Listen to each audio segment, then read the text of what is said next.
Shin ke mace ce ko kuma namiji? Idan har amsar ita ce cewa ke mace ce, to me yasa kika sauya? Kika canza daga mace? Ina nufin tun daga zancenki, shigar tufafinki, mu'amalarki duka sun sauya.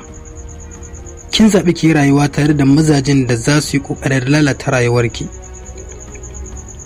Ki sani cewa kina da wani babban gini a gare ki na kariya, mutunci da darajarki da kuma ƙimarki.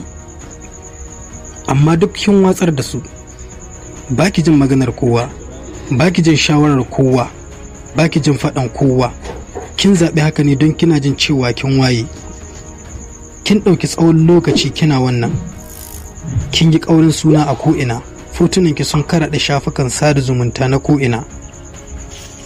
Me yasa kike wannan?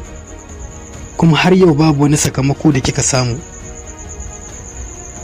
kuma babu wani alfanu.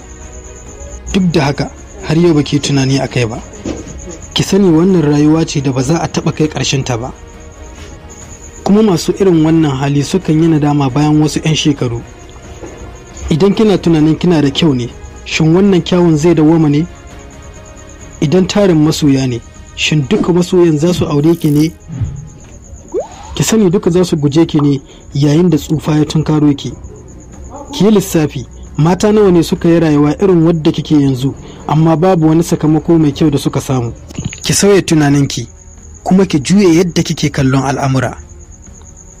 Ƙanƙanin lokaci ne ke gare ki, kuma zai zo ya wuce.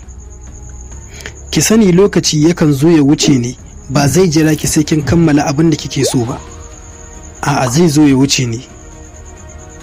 Na so ki canza rayuwarki, na so ki zamo mai nutsuwa, na so ki zamo mai kamun kai. Duka wannan abu ne da ba zai yiwu ba sai rayuwar ƙarya ta daina ruɗarki, kuma sai shedan ya daina hura miki kunne. Ki sani cewa nan gaba ke uwa ce. Shin kina son ki bar mummunan tarihi? Shin kina son yin rayuwa ta gaskiya? To ki canza yadda kike rayuwa yanzu, ki dawo mace.